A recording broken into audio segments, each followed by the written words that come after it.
the viaduct was the #1 project. And the people of Seattle voted some 80% no. And if they're now being told, well, thank you very much for your vote, but the project that you're counting on just isn't going to happen. It's too difficult. We're going to move it over to another project. I think you have severe problems in terms of the promises made to the voters and voters feeling like they've been had. Before today, it was you pushing that original tunnel plan, not just you. I mean, there were several others right behind you. There were many pushing the rebuild, led by Frank Chop and certainly others. Well, no, I think that Mr. Chop has said he does not favor the rebuild. He favors a sort of rebuild. Certainly, he wasn't a tunnel guy. He has a different aerial structure, yes. He was certainly not a tunnel guy. You go to Tunnel Light, and I'm just sort of moving my hands here. They seem to have not moved. Do you agree with this calculation, that you were the one that moved and no one else has? Absolutely. The city has tried to be a very strong partner in this. We've put millions of dollars into the project to get it to this point.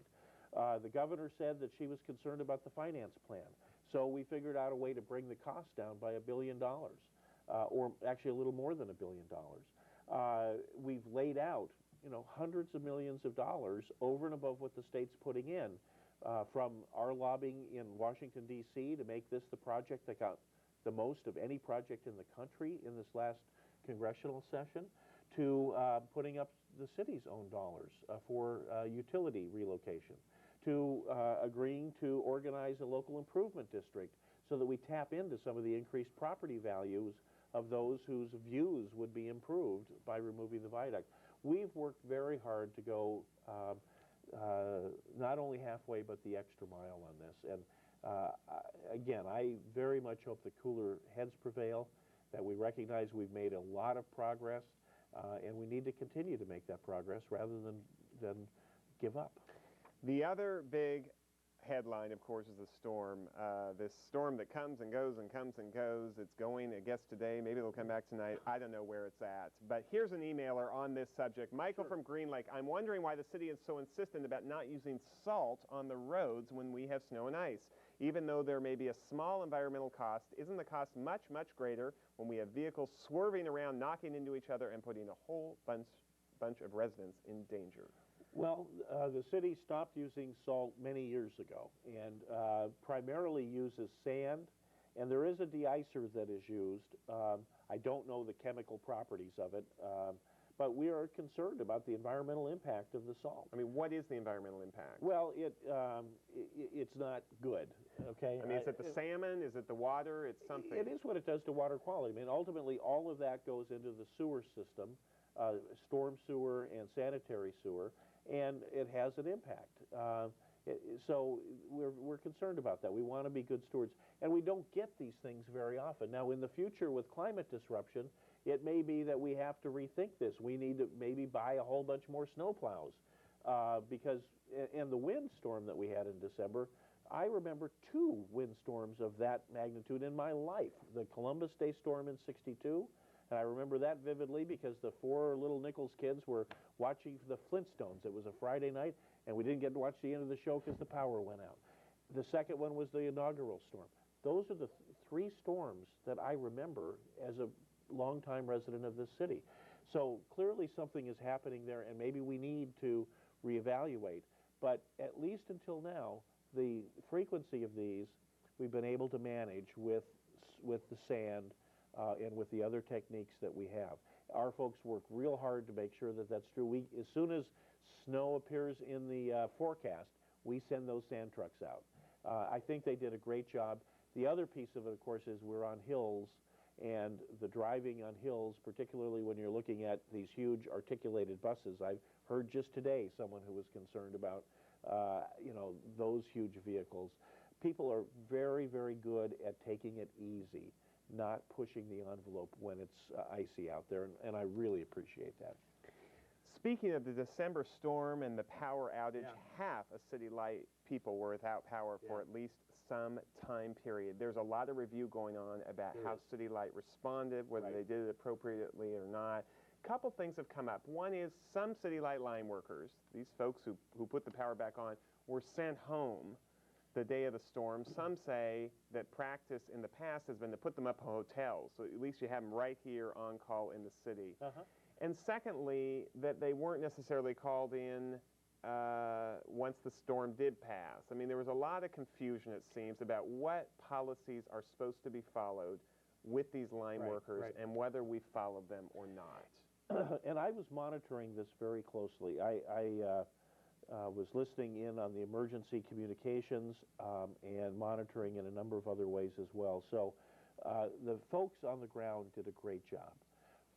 But you're right, thousands of people were inconvenienced, and there were people who were more than inconvenienced as a result of the power outages and the other impacts, and certainly the flooding brought about the one tragic incident that we had, at least within the city.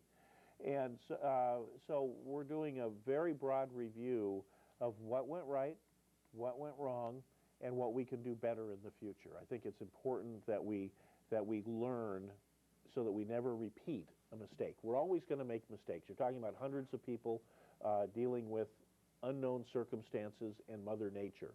Always going to be mistakes, but let's learn from them and not repeat them.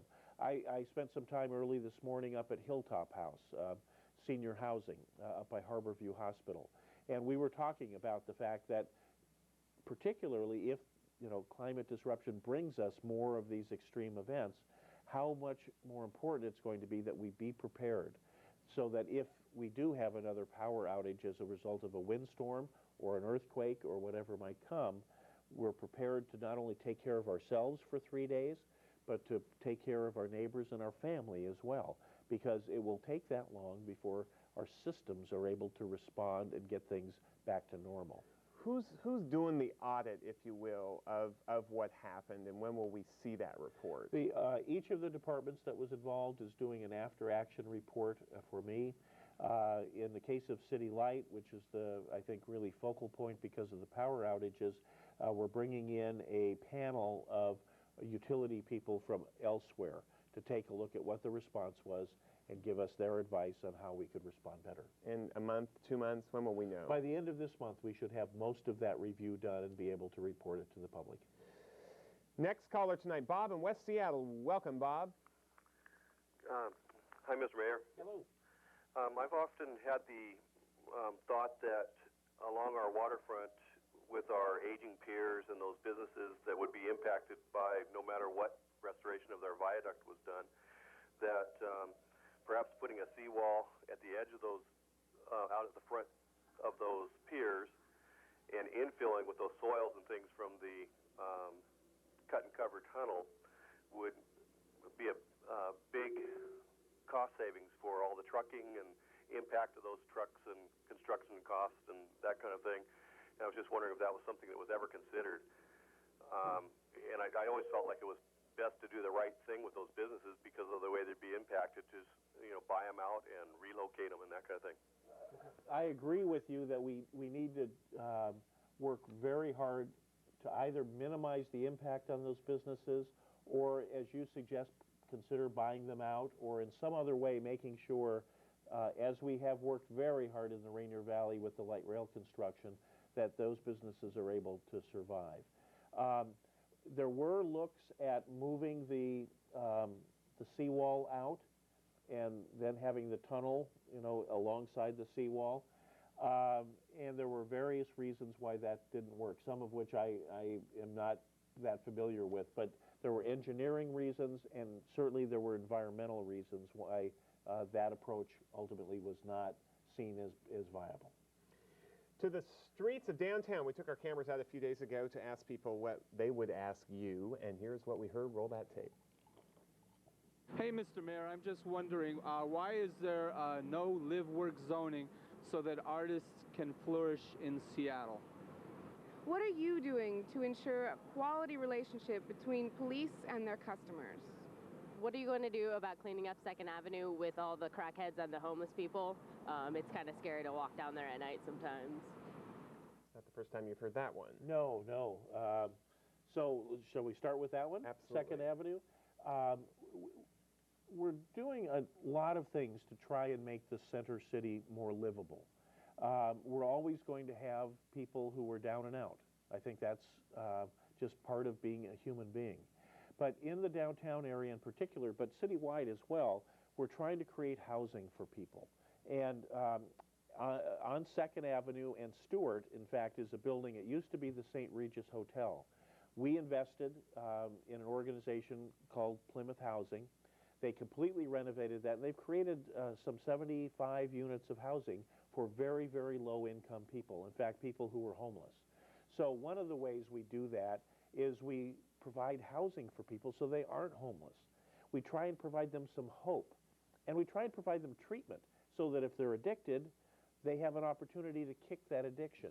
If they're alcoholic, maybe they're in a terminal phase of alcoholism, but maybe they'll have a moment of clarity and we can get them treatment there as well. If they're mentally ill, we provide them the appropriate services. So the city is funding in 20 of those units at Plymouth on Stewart very significant wraparound services.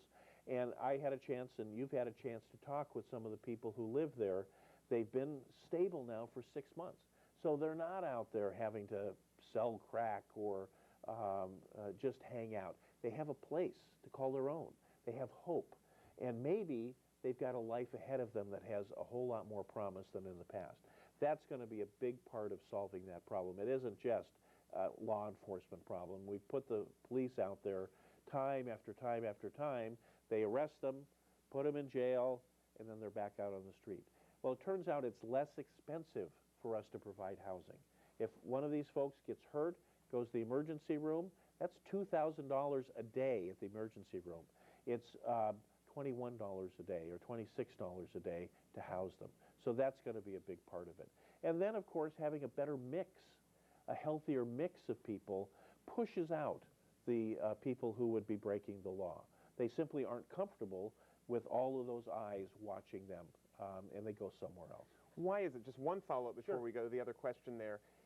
2nd Avenue, Pike Pine, that whole corridor there between the market and the retail district just seems to always be, you know, ground zero for drug activity. It has been. It's been, you know, you remember that 1st Avenue was our sort of tenderloin, red light district. And there was the infamous donut shop on 1st Avenue. And there was prostitution and runaways. And it's changing. And but there's still a legacy of a 150-year-old city. There just happens to be, you know, that kind of activity still there. It's been there historically. And I think a big part of it is going to be recognizing that in many cases, housing is going to be the answer to get these folks off the street and get them into reconnecting with their community. The young woman who talks about police civility, do police go through civility training, if you will? They do. There was a time in the 1990s when our police really weren't getting much training. In fact, one officer I know who's been in the force for over 35 years hadn't had any training in 11 years, a third of a very long career. We now require annual training. And a lot of that training is around how do you de-escalate a situation as opposed to, you know, getting in somebody's face and escalating it, or surging it, I guess would be the term we'd use now. So, so a lot of it is how do you deal with those interpersonal interactions to make them end nonviolently. I think we have a great police department, very, very high quality folks, and we're well served. But there obviously are interactions that are not successful, either because a person is, you know, on drugs and their behavior is bizarre, or the officer isn't acting appropriately, but that is relatively rare. Our police department, in 99.9% of the cases, does a very fine job, and they are getting the training they need to keep those skills up. And finally, the gentleman who talks about live-work zoning. Artists want this, of course. Sure. Why isn't there more of that in the city? Well, you know, we've been encouraging that. The city participated in the Toshiro Kaplan project right in Pioneer Square. It's an interesting cycle that we go through. An area gets a little bit run down. The artists discover it. They make it cool again. And then they get forced out because they've made it cool again. And so what we're trying to do is invest in more permanent live-work spaces for artists, because we think that's an important part of our community. The creative nature of our city is due in part, at least, on our very active artistic community. So Toshiro Kaplan is one example of that. There's another one over in the Jackson Place community. So part of the investment we're making in affordable housing recognizes the value of live-work housing for artists. Another emailer, Rick, tonight says, Mayor Nichols, I heard that it's not just the Sonics, but it's also the Thunderbirds hockey team that wants to leave Key Arena. The city can't afford to lose that team. Also, what are you doing to make sure the T-Birds stay in town? Well, we're continuing to work with the T-Birds, and they are at best a break-even proposition in the Key Arena. The problem that they have, as I understand it, is it's too big. They draw, I don't know, 3,000, 4,000 people to a hockey match, and Key Arena holds 17,000, and so it feels empty. And so I'm just not sure it's the right size facility for a minor league hockey team. Kent, they're looking at Renton. They are. They're looking for a facility that's just more appropriate. We used to have the arena, and the arena was about the right size. That is no longer available, and Key Arena just seems to be too big for them. Doesn't sound like the city is I'm going not sure that out of its way to keep them here. Well, we'd love to keep them here, and we provide them the arena at a very reasonable cost. It probably isn't the right facility for that kind of activity. Another viaduct call, Dwayne from West Seattle. Welcome, Dwayne. Yeah, say, I'd like to ask the mayor, I think we have to have a tunnel. I just can't see building another elevated structure. Well, the question I want to ask you is, how come we don't talk about toll? We've talked about tolls. I'd be willing to pursue it. We can't do that unilaterally. The state would have to authorize that. And I think that they're going to look at that in terms of 520, which is, only very small portion of that rebuild is funded. I think they're going to look at that in terms of I-5. I-5 is, just this side of 50 years old and is going to need to be rebuilt in large part, certainly resurfaced, but in many cases rebuilt. And so tolling the whole system is probably something that the state's going to need to look at in the next few years. Another emailer, Craig from Wallingford. I'm wondering what the mayor thinks about the court case involving the WTO protesters. Is he supporting the former police chief who says it was not an illegal arrest? I don't. It seems like nothing else we've done before is a quote-unquote wet housing. Yeah. It's a controversial proposal. It allows street drunks to continue drinking within a homeless shelter in effect. Right. Is that a good new model to try? It's gotten a lot of controversy. I don't even know if the city's permitted yet. It has gotten through most of the permitting process and has been involved in litigation, neighbors who have objected to it very vociferously. I think it is a model that we should try. And the particular organization that is proposing it is a very reputable one. They do a good work with the homeless, and they do it in a responsible fashion. We need to make sure that there's a good neighbor agreement, that the folks don't end up sitting on the street drinking again. But I think it's worth trying? It's worth trying. Having people who are chronic inebriates, who are essentially killing themselves with alcoholism, having them sleeping in the gutters of our streets, over the grates in front of the Nordstrom store, in the alleys of our city, I think is not humane, and I think it's wrong. I think this gives us a chance to deal with that more humanely. And you hope and you pray that they have a moment of clarity and that we're there and able to get them into treatment. For many of them, that won't come. But if they're in this setting, it's more likely to come, and it's been shown to be more likely to come than if they're out there lying in the gutter. And finally, the gentleman from the U.S. Army who tells me when we talked off camera that he's heading over to Iraq in about 6 weeks. Your position on that? It's not something you got to worry about as the mayor, but your thoughts? Well, we do have to worry about it. I mean, clearly the effects of it on our the international situation, on our economy, the effects on us as an employer. We have sent a number of our employees overseas to serve, and we support them, and we provide their families ongoing benefits, and their jobs will be there when they come back, and we hope that they do come back safely. As far as my personal feeling, I think war should be the last resort. and I don't think we exhausted other avenues. It's clear there were no weapons of mass destruction. That was an excuse used to get us into this war, and I think that further alienates people who already don't trust government.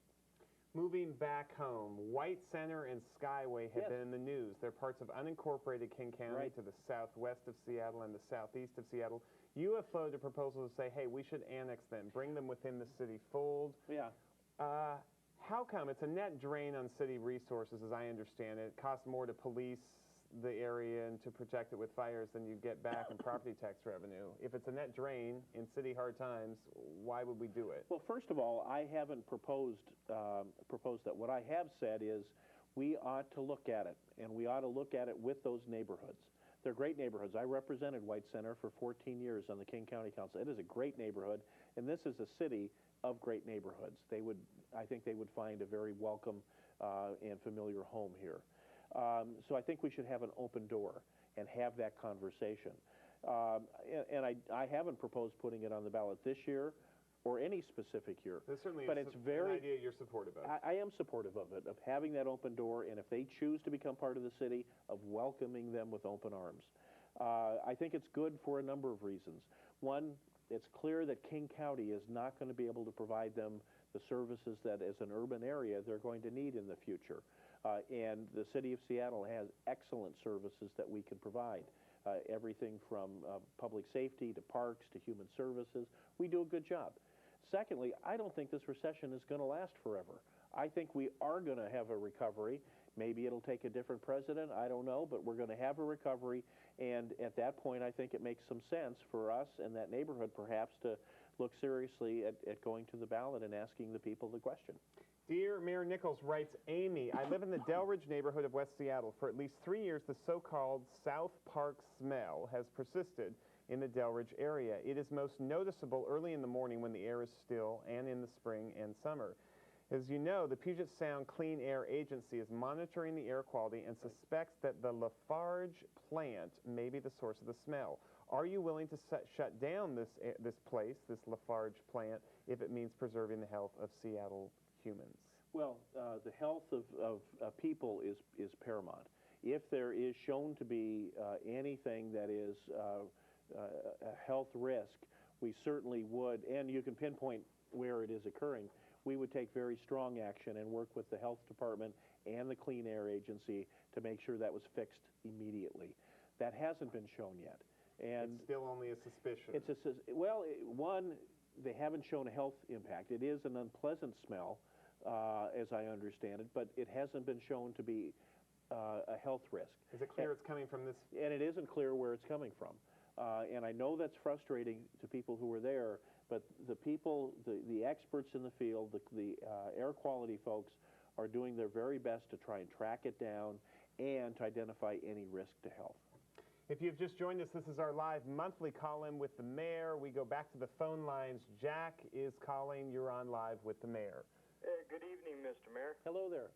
Hey, yes, I just wanted to make a comment and say that I think you've done a great job with the city of Seattle. Well, thank you. With the inherited, downfall of the economy and everything. But I see things sprucing up. But I wanted to make another comment about the Ballard Skate Park. Okay.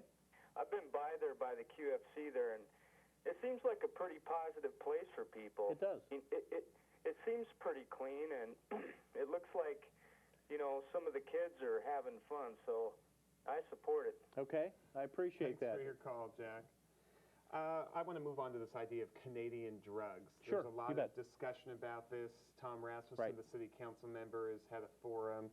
Is this a real money saver, or is this just a lot of talk? I haven't yet heard you kind of get on this bandwagon. Well, I actually, before Tom became a city council member, asked my staff to start looking into it, and I'm very pleased that Tom, as he's come onto the council, has become a champion for it, because I don't know if ultimately it's going to save individual consumers a lot of money, but it's sure worth looking at. There are very few things at the local level we can do to control healthcare costs. It's a huge part of the personnel costs that we have. We provide a good plan to our employees. We share the cost with the employees. They're experiencing increases, as is the city. And so we've got a mutual, I think, interest in bringing those costs down. And I really applaud Councilmember Rasmussen for being a champion for it. Again, we're looking at it. We're trying to figure out, will it save significant dollars? What are the hurdles? How do we get it done? And we'll have some answers very soon. Another topic that's been the headline, the Seattle Times reported that over 1,000 new employees have been not necessarily hired, but authorized to be hired. That's right. A couple hundred have actually been hired. Yeah. All when you've had a hiring freeze. I have. This is a confusing message to people. Why are we authorizing so many new hires when you've said we have to have a hiring freeze? Well, the purpose of the hiring freeze is to try and capture some savings that we can then use against the budget issues that we've had because of the recession. And it's been effective in doing that. Departments think twice before they have to go through a process of justifying the hiring of these positions. Now, the fact is that police officers and firefighters and parks workers and library work are pretty important folks. And we can't operate a lot of our services and a lot of our facilities without them. And so when some of those positions, when many of those positions become vacant, they go through that process and they are approved. There are a couple hundred that have been turned down. I actually think that's good news in that we've seen some that perhaps we can do without, but we've seen that a lot of the essential work will get done. And a hiring freeze is a pretty strong term for it, but it is an attempt to put a regulator on departments. It doesn't mean no one's going to get hired. Oh, absolutely not. I mean, first of all, public safety is exempt. I'm not going to let a firefighter position or a police officer position go vacant and leave those posts unfilled. But there are lots of other folks who do pretty important services in our city, and so that's reflected in the approval of those positions being filled. Terry writes by email from West Seattle, Dear Mayor Nichols, our neighborhood recently found out a stoplight was going to be installed at the intersection of 41st Avenue Southwest and Admiral Way in West Seattle. I'm sure you know it well. I do know it well. It's your neighborhood. This will make 3 lights at 3 consecutive intersections. We're concerned that people will use Walnut Avenue Southwest as an escape from this particular light. I guess figuring they're not going to wait for all 3. Walnut Avenue South, however, is only a half block long, and at that point there's only room for 1 car. It's basically a residential alley, even though it does have a street name. We are asking that the light not be installed until further research can be done. Well, the light has been installed and is operating. I am familiar with it. And it's going through the normal sort of fits and starts as people realize, oh my goodness, there's a new light here. And that's been working through, and it's working more smoothly. We need to watch what happens on Walnut because the situation is as the email describes. It is a very short street or alley, goes about a half block and then turns to the left and then joins up again with 41st. We need to watch it, and if people are beginning to use it as a way to get around the lights, then we need to take some measures to either sign it or in some other way restrict access to it. Carl writes, Dear Mayor Nichols, has a combination viaduct tunnel been considered? Rather than an all above the surface or an all below the surface, construct one that has traffic going one direction above and at the depth of the tunnel, the traffic going the other direction, in effect split the idea. It reduces the height of the double viaduct option, reduces the cost of the tunnel only option while improving lateral uses. Why is that not one of the official lots of different options were looked at and then consolidated down to 5. And the environmental impact statement has been issued on the 5, and in fact I came to the studio tonight from an open house on those options. In effect, the what's called the tunnel light, the bypass tunnel, is similar to what the email suggests. And that is, it's a smaller tunnel, doesn't take all of the traffic, but does take the traffic that wants to get completely through town. They don't want anything to do with downtown. And then the rest is on the surface, not in an aerial structure, but on the surface. And so you increase the amount of traffic on Alaskan Way and probably First Avenue and Second Avenue. So we get a sense of that with that option. But the other options are pretty much either in the air, on the surface, or below ground. And I think that those are reasonable choices. I think that's a reasonable range of choices we have to pick from. Another item that's Yep. that's being talked about is Discovery Park and housing there. Yes. The Navy has had some apartments literally for their personnel for years. Yes. They no longer see a need for it, and it turns out they're going to sell that, I guess if they Right. have their current way, to a private developer, so we may have condos in the middle of Well, Discovery Park. What are you doing to try and stop that? A number of things. One, I've reached out to our congressional delegation and expressed my concern. I have talked with the Navy about my concern, and we've talked with the private developers, suggesting to them that that land is best used as a park and not as a housing development, and we will fight that issue as long as it takes to make it a park. It's about $12 or $13 million, isn't it? Well, the asking price? Yeah, it's an interesting process that the Navy goes through. They have housing. It's not in the right place. They no longer have any operations within the city limits of Seattle. They have the Everett Naval Station. They have operations in Bremerton and Oak Harbor. And so they want the housing there. So under this federal process, they trade, essentially. They trade the land that they have to the developer. The developer provides them with new housing under certain specifications and conditions where it's closer to the naval facilities. And then the developer uses the land in whatever fashion they think is appropriate and, under local land use. So some of those parcels, I think the developer recognizes don't make any sense for further development, and it's hard to put a price on that. Well, with that, we close. Great. Thank you so much for being here. My pleasure. We will see you in May. Absolutely. And we will see you all in May, too. Thank you all for watching. A special thanks to those viewers who participated by phone and by email. If you would like to send us a question for the mayor to be used on next month's program, just check our website at seattlechannel.org. And that is it for us today. On behalf of our talented studio crew here at our program, I'm C.R. Douglas. Thanks for joining us. We'll see you next month.